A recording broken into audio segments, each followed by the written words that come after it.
Hello students, today in this video we'll discuss a sample question paper of summative assessment number 2, that is SA2 paper for class 8 second language English.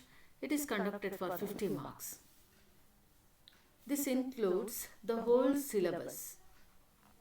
Complete syllabus is considered this year. Both part 1 and part 2 textbooks you have to read and prepare well.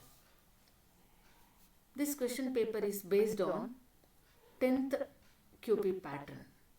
Okay ಮಕ್ಕಳೇ, ಈ ಒಂದು ವಿಡಿಯೋನಲ್ಲಿ ನಾವು ಈ ವರ್ಷ 8th ಸ್ಟ್ಯಾಂಡರ್ಡ್ಗೆ summative assessment 2ಗೆ ಸಂಕಲನಾತ್ಮಕ ಪರೀಕ್ಷೆ ಎರಡನೇ ಪರೀಕ್ಷೆಗೆ ಹೇಗೆ ಪ್ರಿಪೇರ್ ಆಗೋದು, that is in other words annual ಎಕ್ಸಾಮ್ಗೆ ಹೇಗೆ ಪ್ರಿಪೇರ್ ಆಗೋದು ಅಂತ ಹೇಳಿ ಒಂದು ಸ್ಯಾಂಪಲ್ ಕ್ವೆಶನ್ ಪೇಪರ್ ನೋಡೋಣ. ಇದೇ ಥರ ಕ್ವೆಶನ್ ಪೇಪರ್ನ ನಿಮಗೆ ಕೇಳ್ತಾರೆ ಆ್ಯನ್ಯುವಲ್ ಎಕ್ಸಾಮ್ನಲ್ಲಿ. ಪ್ರಾಬಬ್ಲಿ ನೆಕ್ಸ್ಟ್ ಮಂತಲ್ಲಿ ಎಕ್ಸಾಮ್ ಕಂಡಕ್ಟ್ ಮಾಡ್ತಾರೆ. ನೋಡೋಣ ಹೆಂಗಿದೆ ಪ್ಯಾಟರ್ನ್ ಅಂತ. Roman number 1, do as directed. ಇದರಲ್ಲಿ 10 ಕ್ವೆಶನ್ಸ್ ಇದೆ. ಒಂದೊಂದು ಕ್ವೆಶನ್ಗೆ 1 ಮಾರ್ಕ್ ಇರುತ್ತೆ. Question number 1, identify and underline the proper noun in the given sentence. ಈ ಒಂದು ಸೆಂಟೆನ್ಸ್ನಲ್ಲಿ ಪ್ರಾಪರ್ ನೌನ್ ಯಾವುದು ಅಂದರೆ ವ್ಯಕ್ತಿಯ ಹೆಸರು ಯಾವುದಿದೆ ಅಂತ ಹೇಳಿ ಫೈಂಡ್ ಔಟ್ ಮಾಡಬೇಕು. Prachi loves to watch cartoon movies. ಇದರಲ್ಲಿ ಪ್ರಾಚಿ ಅನ್ನುವಂಥದ್ದು ಒಂದು ಹೆಸರು, ಪರ್ಸನ್ ಹೆಸರು, ಅದಕ್ಕೆ this is the proper noun. Question number 2, identify and underline the adjective in the given sentence. ಮಕ್ಕಳೇ, ಅಡ್ಜೆಕ್ಟಿವ್ ಅಂದರೆ ನಿಮಗೆ ಗೊತ್ತೇ ಇದೆ, that tells us the quality, ಗುಣವನ್ನು ಹೇಳುವಂಥದ್ದು. ಯಾವ ಥರ ಗುಣ? It may be the colour, shape, size, taste, number etcetera. ಅಂದರೆ ಒಂದು ವ್ಯಕ್ತಿ ಅಥವಾ ಒಂದು ವಸ್ತುವಿನ ಗುಣವನ್ನು ಹೇಳುವಂಥದ್ದು. ಫಾರ್ ಎಕ್ಸಾಂಪಲ್ ಇಲ್ಲಿ ನೋಡೋಣ, the bright sun is shining in the sky. ಇಲ್ಲಿ ದ ಬ್ರೈಟ್ ಸನ್, ಈ ಸೂರ್ಯನ ಹೆಂಗೆ ಡಿಸ್ಕ್ರೈಬ್ ಮಾಡಿದ್ದಾರೆ? ಬ್ರೈಟ್ ಅಂತ ಹೇಳ್ತಾ ಇದ್ದಾರೆ. ಸೊ ಬ್ರೈಟ್ ಅನ್ನುವಂಥದ್ದು ಅಡ್ಜೆಕ್ಟಿವ್ ಆಗಿರುತ್ತೆ. Question number 3, fill in the blank with suitable article. So articles ಯಾವ್ದು? ಎ ಆ್ಯಂಡ್ ದ ಯಾವಾಗ ಬಳಸ್ತೀವಿ? ಎ ಅನ್ನ ಯಾವಾಗ ಬಳಸ್ತೀವಿ? ಒಂದು ಅಂತ ಥಿಂಗ್ಸ್ ಹೇಳೋ. For example, I have A bag, I have A pencil, I have a pen, I have A computer. ಹಂಗೆ ಹೇಳುವಾಗ, ಒಂದು ಅಂತ ಹೇಳುವಾಗ ಎ ಅನ್ನು ಬಳಸ್ತೀವಿ. ಸೊ ಆ್ಯನನ್ನು ಯಾವಾಗ ಬಳಸ್ತೀವಿ? ಬಿಫೋರ್ ವಾವೆಲ್ ಸೌಂಡ್ಸ್, ಸ್ವರ ಸೌಂಡ್ಸ್ಗಿಂತ ಮುಂಚೆ ಬರುವಂಥದ್ದು, ಮುಂಚೆ ನಾವು ಆ್ಯನನ್ನು ಬಳಸ್ತೀವಿ. For example, an elephant, an orange, an MLA, an MP, an honest. ಹೀಗೆ ವಾವೆಲ್ ಸೌಂಡ್ಸ್ ಅಂತ ಹೇಳಿದ್ರೆ 12 ಇದೆ, 12 ವಾವೆಲ್ ಸೌಂಡ್ಸ್ ಇದೆ, ಅದು ನೀವು ತಿಳ್ಕೊಂಡಿರಬೇಕು. ಮತ್ತು ದ ಅನ್ನು ಸ್ಪೆಸಿಫೈ ಮಾಡುವಾಗ, for example, this is the burglar wanted by the police. This is the burglar, the specify ಮಾಡ್ತಾ ಇದ್ದೀವಿ, ಆವಾಗ ದ ಅನ್ನು ಬಳಸ್ತೀವಿ. ಇಲ್ಲಿ ನೋಡೋಣ sentence, she is dash painter. ಇಲ್ಲಿ ಪ ಸೌಂಡ್ ಇದೆ, ಪಿ ಇದೆ, ಇದು ಕಾನ್ಸೊನೆಂಟ್ ಸೌಂಡ್, ಆ್ಯನ್ ಬರಲ್ಲ.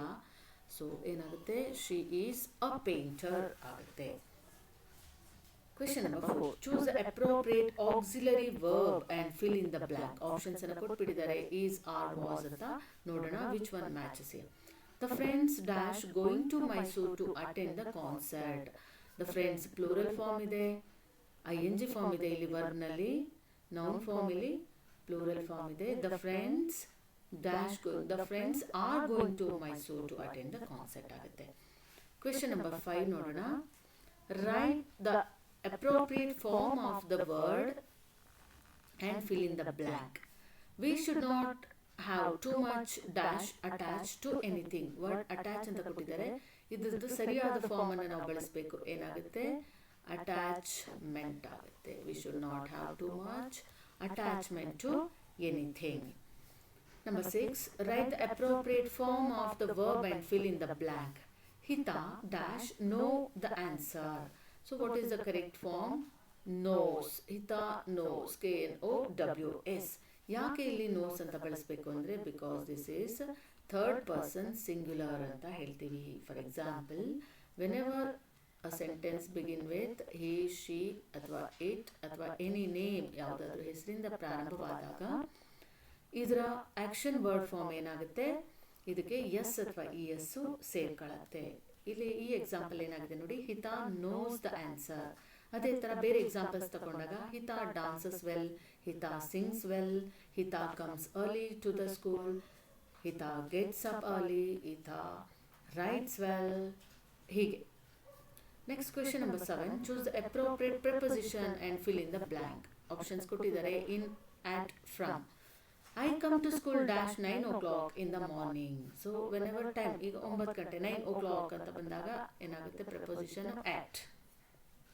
At. I come to school at 9 o'clock in the morning.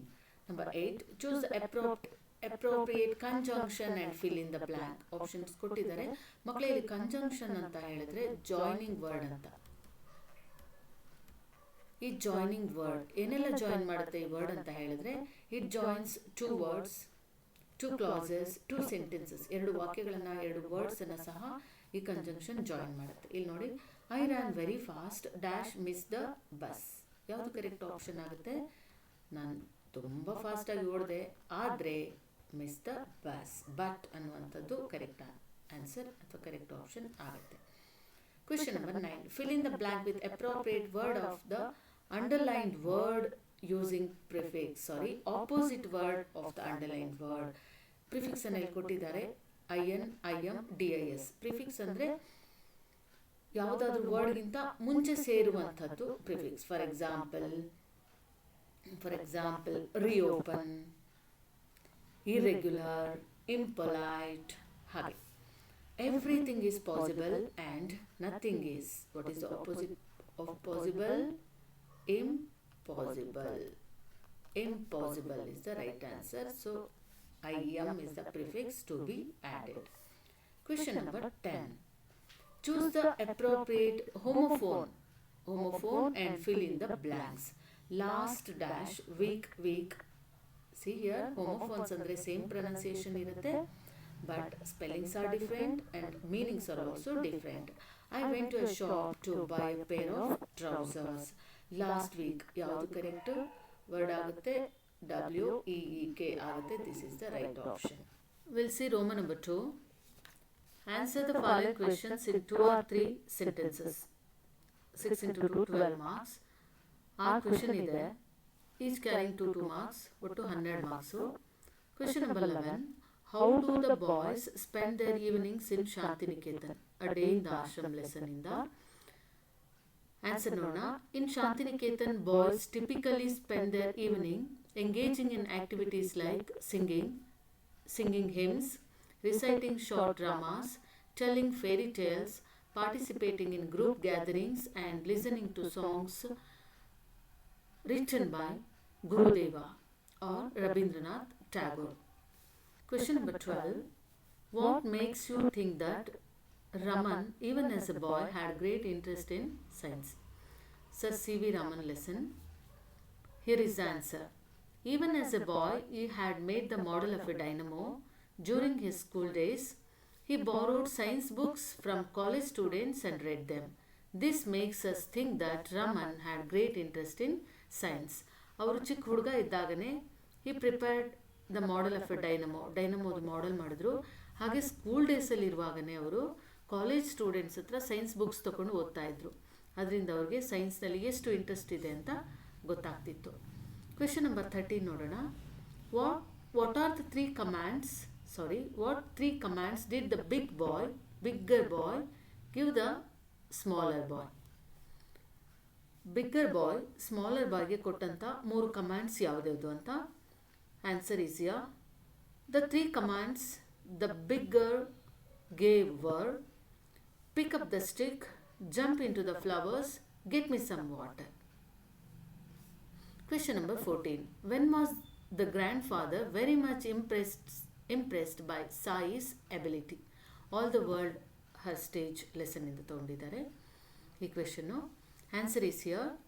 The grandfather was very much impressed by Sai's ability when she told her own fairy tale to him. It was replete with dragons and princes, talking parrots and hidden gold. ಯಾವಾಗ್ಲೂ grand ಫಾದರೇ ಕತೆ ಹೇಳ್ತಾ ಇದ್ರು. ಒಂದಿನ ಸಾಯಿ ಏನು ಮಾಡಿದ್ಲು, ತಾನೇ ಕತೆ ಹೇಳಿದ್ಲು. ಅದರಿಂದ ತುಂಬ ಇಂಪ್ರೆಸ್ ಆದರು ಗ್ರ್ಯಾಂಡ್ ಫಾದರ್. ಏನಿತ್ತಂತೆ ಆ ಕಥೆಯಲ್ಲಿ? ಅವಳೇ ಕ್ರಿಯೇಟ್ ಮಾಡಿದಂಥ ಫೇರಿ ಟೇಲ್ ಅದು. ಅದರಲ್ಲಿ ಡ್ರ್ಯಾಗನ್ಸು, ಪ್ರಿನ್ಸೆಸ್ಸು, ಆಮೇಲೆ ಪ್ಯಾರೋಟ್ಸ್ ಮಾತಾಡೋದು, ಹಿಡನ್ ಗೋಲ್ಡ್, ಈ ಥರ ಎಲ್ಲ ಒಂದು ಇಮ್ಯಾಜಿನರಿ ಸ್ಟೋರಿಯನ್ನು ಅವಳು ಹೇಳ್ತಾಳೆ. ಆವಾಗ grandfather was very much impressed. Question number 15. Why did Burbank move from Massachusetts to California? Luther Burbank ಅವರು ಅ ಗ್ರೇಟ್ ಸೈಂಟಿಸ್ಟ್, ಮೆಸಾಚುಸೆಟ್ನಿಂದ ಕ್ಯಾಲಿಫೋರ್ನಿಯಾಗೆ ಯಾಕೆ ಶಿಫ್ಟ್ ಆದರು, ಯಾಕೆ ಮೂವ್ ಮಾಡಿದ್ರು ಅಲ್ಲಿಂದ? Answer is here. In the state of California the weather was mild and the soil was rich and varied.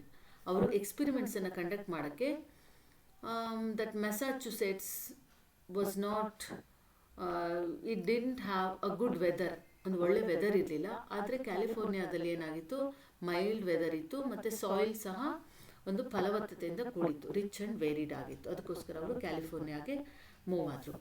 Question number 16. How do you think we are all treated alike by nature? Answer is here. All are equal on the earth. Nature means sunlight, air, water, all are the same to all people. Nature would not discriminate. No men are foreign poem ಇಂದ ತಗೊಂಡಿದ್ದಾರೆ ಈ question. ಏನು ಹೇಳ್ತಾರೆ, how we are treated alike by nature ಅಂತ ಹೇಳಿದ್ರೆ, we live under the same sun. ನಮಗೆಲ್ರಿಗೂ ಒಬ್ಬನೇ ಸೂರ್ಯ, ಒಬ್ಬನೇ ಚಂದ್ರ. ಹಾಗೆ we drink all of us drink water, eat food, and moreover we are all human beings. There is no discrimination of human beings by nature ಅನ್ನುವಂಥದ್ದು ಈ ಪ್ರಶ್ನೆಗೆ ಉತ್ತರ ಆಗುತ್ತೆ. ನಾವು ರೋಮನ್ ನಂಬರ್ 3 ನೋಡೋಣ. Read the extracts and answer the questions. Question number 17. Please sir, I want some more. Who said this? Who does sir refer to? Answer ನೋಡೋಣ. It was said by Oliver Twist. The boy who asked for more ಅನ್ನುವಂಥ ಲೆಸನ್ನಿಂದ ತಗೊಂಡಿದ್ದಾರೆ. Oliver twist ಅನ್ನುವಂಥ ಒಬ್ಬ ಬಡ ಹುಡುಗ poor ಹೌಸಲ್ಲಿ ಇರ್ತಾನೆ. ಅವನಿಗೆ ಅಲ್ಲಿ ಕೊಡುವಂಥ ಗಂಜಿ ಸಾಕಾಗ್ತಿರಲ್ಲ. ಆವಾಗ ಅವನು ಹೇಳುವಂಥ ಮಾತು ಇದು, please sir, I want some more. ದಯವಿಟ್ಟು ನನಗೆ ಇನ್ನೊಂದು ಸ್ವಲ್ಪ ಬೇಕು ಸರ್ ಅಂತ ಕೇಳ್ತಾನೆ. ಹೇಳಿದ್ದು Oliver Twist. Who does sir refer to? ಇಲ್ಲಿ ಸರ್ ಅಂತ ಹೇಳಿದ್ರೆ the master at the poor house. ಅಲ್ಲಿದು ಮಾಸ್ಟರ್ಗೆ ಅವನು ಈ ರೀತಿಯಾಗಿ ರಿಕ್ವೆಸ್ಟ್ ಮಾಡ್ತಾನೆ. Question number 18. Look, daddy, the emperor has no clothes on at all. Who is the speaker? Who was it said to? Here is the answer. This particular extract is taken from the lesson The Emperor's New Clothes. ಆ ಪಾಠದಿಂದ ತಗೊಂಡಿದ್ದಾರೆ. ಅಪ್ಪ ನೋಡಿ, emperor, ಆ ರಾಜನ ಮೈ ಮೇಲೆ ಯಾವ ಬಟ್ಟೆ ಸಹ ಇಲ್ಲ ಅಂತ ಹೇಳುವಂಥದ್ದಿದು. ಇದರ ಸ್ಪೀಕರ್, ಈ ಮಾತನ್ನು ಯಾರು ಹೇಳಿದ್ರು ಅಂದರೆ ಅ ಸ್ಮಾಲ್ ಚೈಲ್ಡ್, ಒಂದು ಚಿಕ್ಕ ಮಗು ಹೇಳಿದ್ದು. Who was it said to? ಯಾರಿಗೆ ಹೇಳಿದ್ರು ಅಂದರೆ to his father and the people around him. ರಾಜ ಬಂದಾಗ ಬಾಲ್ಕನಿಗೆ ಬರ್ತಾನೆ ರಾಜ. ಆವಾಗ ಆ ಚಿಕ್ಕ ಮಗು, ಎಲ್ಲರೂ ಸುಮ್ಮನೆ ಇರ್ತಾರೆ, ಅಲ್ಲಿರೋ ನಿಂತಿರೋ ಜನ, ಕೋಟಿಯರ್ಸ್ ಎಲ್ಲ ಸುಮ್ಮನೆ ಇರ್ತಾರೆ. ಆಗ ಚಿಕ್ಕ ಮಗು ಹೇಳುತ್ತೆ,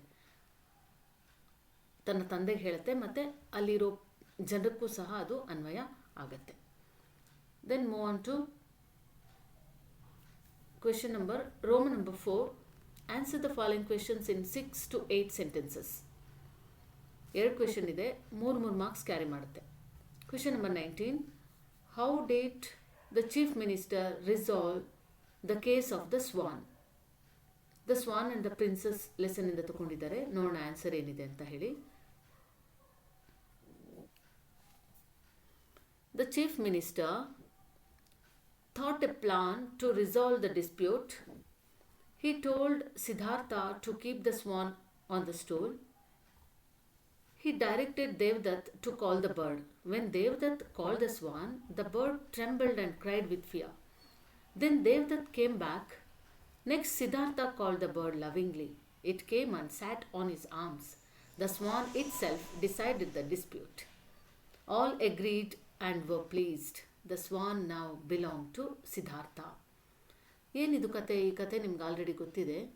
ಈ ಕಥೆಯಲ್ಲಿ ಏನಾಗುತ್ತೆ, ದೇವದತ್ ಸ್ವಾನ್ ಹಂಸಕ್ಕೆ ಶೂಟ್ ಮಾಡಿರ್ತಾನೆ. ಅದು ಬಿದ್ದಾಗ, ಅದು ಗಾಯಗೊಂಡಾಗ ಸಿದ್ಧಾರ್ಥ ಬಂದು ಅದನ್ನು ಏನು ಮಾಡಿರ್ತಾನೆ, ಅದಕ್ಕೆ ಫಸ್ಟ್ ಏಡ್ ಎಲ್ಲ ಕೊಟ್ಬಿಟ್ಟು ಅದನ್ನು ಚೆನ್ನಾಗಿ ಟ್ರೀಟ್ ಮಾಡಿರ್ತಾನೆ, ಅದಕ್ಕೆ ಒಂದು ಆರೈಕೆಯನ್ನು ಮಾಡಿರ್ತಾನೆ. ಆಗ ಅದು ನನಗೆ ಸೇರಿದ್ದು ಅಂತ ಇಬ್ಬರು ಆರ್ಗ್ಯೂ ಮಾಡ್ತಿರ್ತಾರೆ. ಆಗ ಚೀಫ್ ಮಿನಿಸ್ಟರ್ ಆ ಕೇಸ್ನ ಹೇಗೆ ರಿಸಾಲ್ವ್ ಮಾಡ್ತಾರೆ ಅನ್ನೋದಂತೂ ಪ್ರಶ್ನೆ ಇದು. ಚೀಫ್ ಮಿನಿಸ್ಟರ್ ಏನು ಮಾಡ್ತಾರೆ, ಆ ಸ್ವಾನ್ನ ಅಲ್ಲಿ ಒಂದು ಸ್ಟೂಲ್ ಮೇಲೆ ಇಡ್ತಾರೆ. ಫಸ್ಟು ದೇವದತ್ ಹೇಳ್ತಾರೆ, ನೀನು ಯು ಕಾಲ್ ದ ಬರ್ಡ್ ಅಂತ. ದೇವದತ್ ಕರೆದಾಗ ಅದು ಬರ್ಡ್ ಟ್ರೆಂಬಲ್, ತುಂಬ ಹೆದರ್ಕೊಳ್ಳುತ್ತೆ, ಯಾಕಂದರೆ ಅವ್ನು ಶೂಟ್ ಮಾಡಿದ್ದ ಅದಕ್ಕೆ. ಅದು ಹೆದರ್ಕೊಳ್ಳುತ್ತೆ ಮತ್ತು ಅಳುತ್ತೆ ಜೋರಾಗಿ, ಅವನ ಕಡೆ ಹೋಗಲ್ಲ, ಅಂದರೆ ಒಂಥರ ಸೌಂಡ್ ಮಾಡುತ್ತೆ, ಹೋಗಲ್ಲ ಅದು. ದೇವದತ್ತು ವಾಪಸ್ ಹೋಗ್ತಾನೆ. ನೆಕ್ಸ್ಟು ಸಿದ್ಧಾರ್ಥಂಗೆ ಹೇಳ್ತಾರೆ ಕರಿ ಅಂತ. ಸಿದ್ಧಾರ್ಥ ಅತ್ಯಂತ ಪ್ರೀತಿಯಿಂದ ಕರೀತಾನೆ, come bird, come swan, O swan, come and sit on my arms ಅಂತ ಕರೀತಾನೆ. ಆಗ ಆ ಸ್ವಾನ್ ಪ್ರೀತಿಯಿಂದ ಹೋಗಿ ಅವನ ಭುಜದ ಮೇಲೆ ಕುತ್ಕೊಳ್ಳುತ್ತೆ. ಅಂದರೆ ಫೈನಲಿ ಆ ಸ್ವಾನ್, ಆ ಹಂಸವೇ ಆ ಒಂದು ಜಗಳವನ್ನು ತೀರ್ಮಾನಿಸುತ್ತೆ. ಕಡೆಗೆ ಡಿಸೈಡ್ ಆಗುತ್ತೆ ಅದು ಸಿದ್ಧಾರ್ಥನಿಗೆ ಆಗಿದ್ದಂತಹ ಸ್ವಾನ್ ಅನ್ನೋದು. ನೆಕ್ಸ್ಟ್ ಕ್ವೆಶನ್ ನಂಬರ್ 20 ನೋಡೋಣ. What qualities of the boy do you appreciate in the poem somebody's mother? Somebody's mother ಅನ್ನುವಂಥ ಪದ್ಯದಲ್ಲಿ ಆ ಹುಡುಗ ಇರ್ತಾನಲ್ಲ, ಆ ಓಲ್ಡ್ ವುಮನ್ಗೆ ಹೆಲ್ಪ್ ಮಾಡಿದಂಥ ಹುಡುಗ, ಅವನ ಯಾವ ಗುಣಗಳನ್ನು ನೀವು ಅಪ್ರಿಷಿಯೇಟ್ ಮಾಡ್ತೀರಾ ಅಂತ ನೋಡೋಣ ಏನಿದೆ ಆನ್ಸರ್ ಅಂತ. The boy in the poem somebody's mother was kind and compassionate.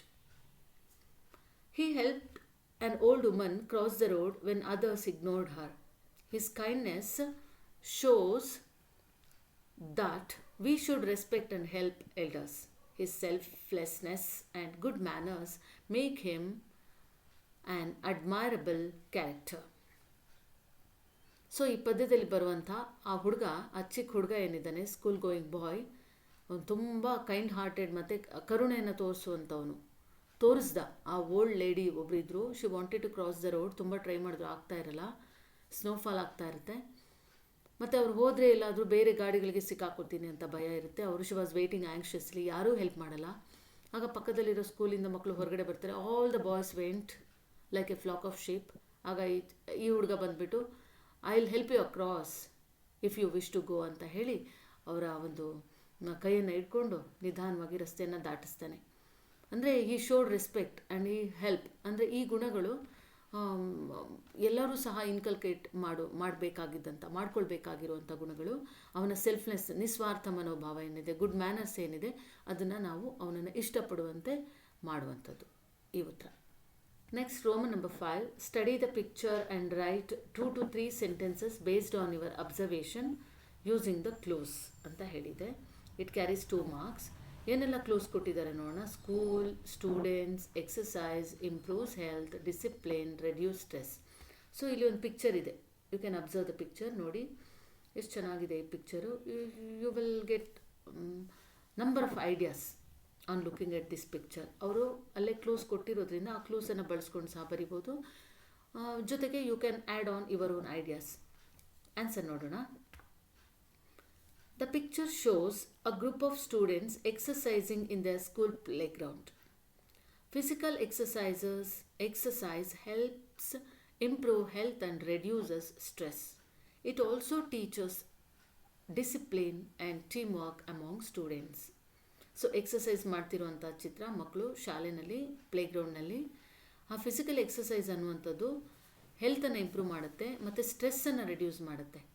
ಆತಂಕ, ಆ್ಯಂಗ್ಸೈಟಿ ಅಂತ ಏನಿದೆ ಅದನ್ನೆಲ್ಲ ಕಡಿಮೆ ಮಾಡುತ್ತೆ.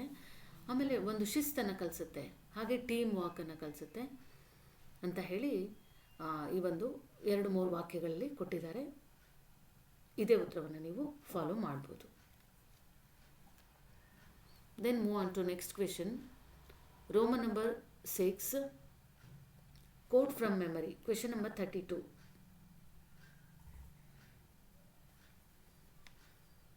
ಹೌ ಡತ್ ಡ್ಯಾಶ್, ಹಾಗೆ ಪೊಯೆಟ್ರಿ ಕೊಟ್ಟಿದ್ದಾರೆ, 2 ಸ್ಟಾನ್ಸಾನ ಕೊಟ್ಟಿದ್ದಾರೆ. You can choose any 1 stanza. First one is from little busy B,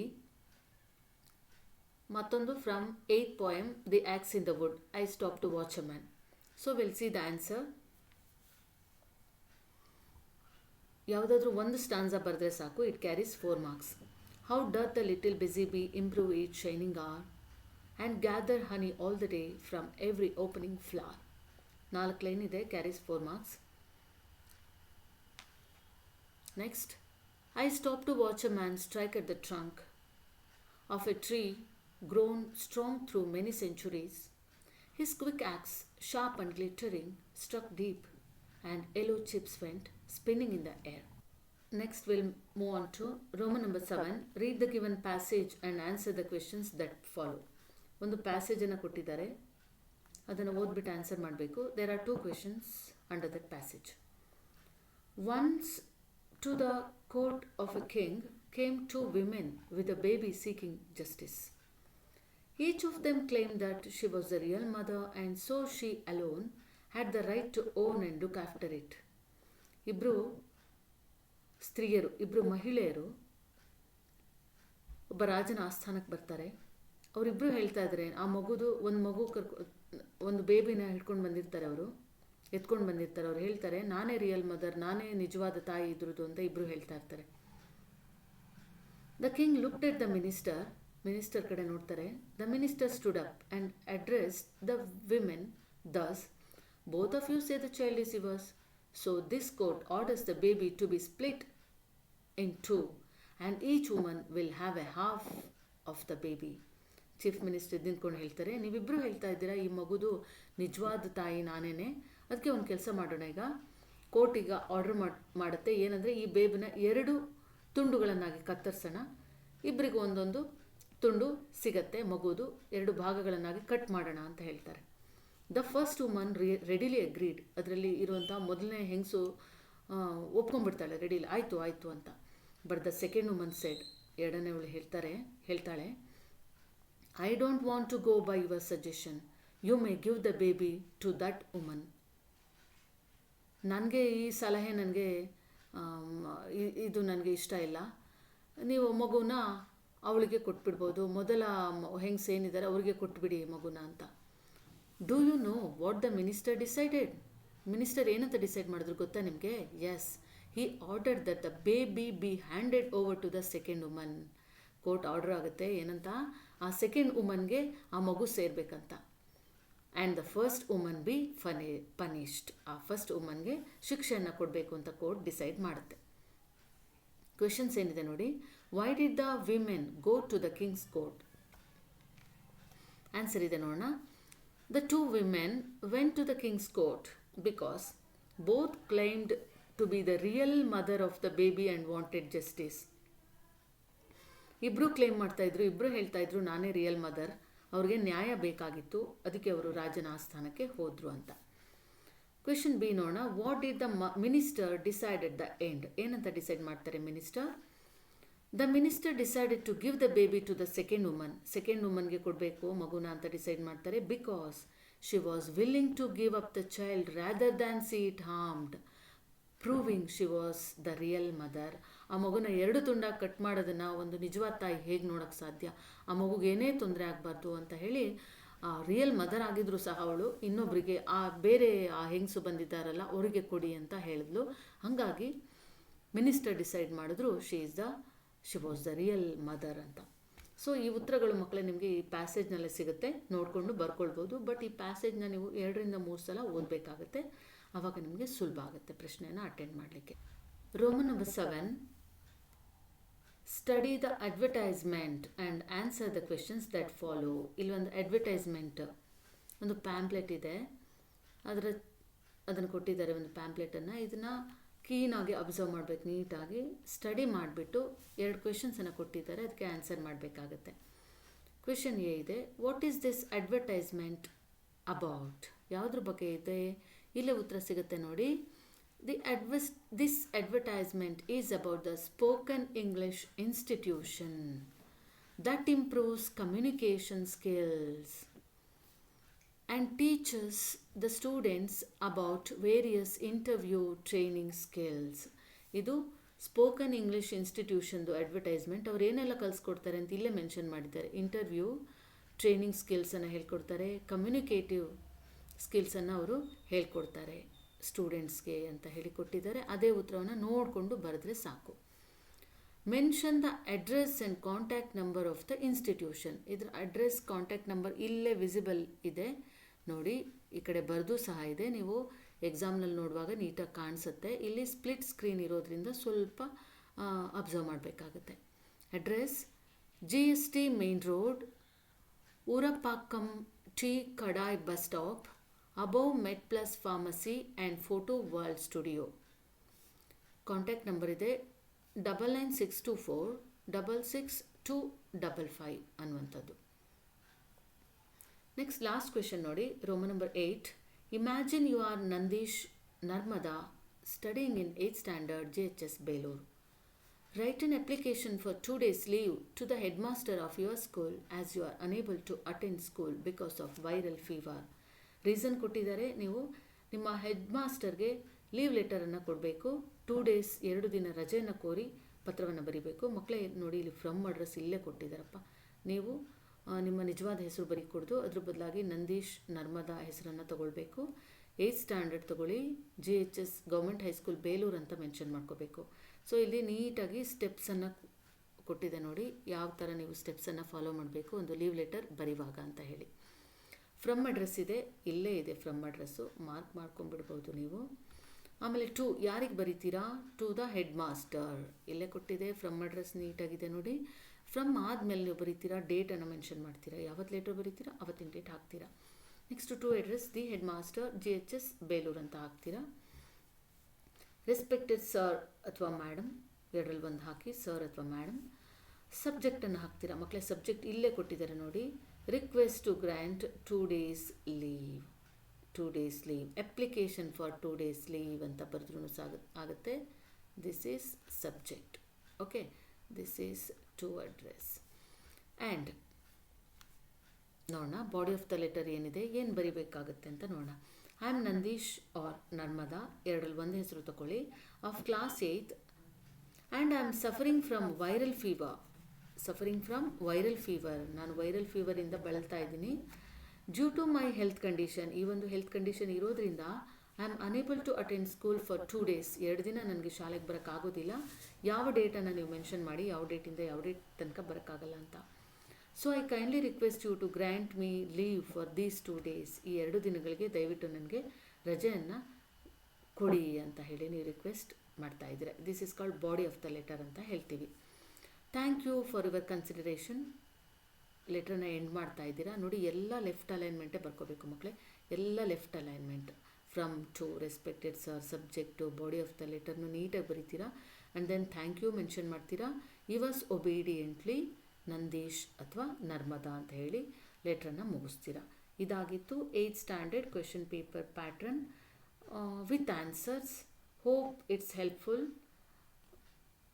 work hard and all the very best. Thank you for watching.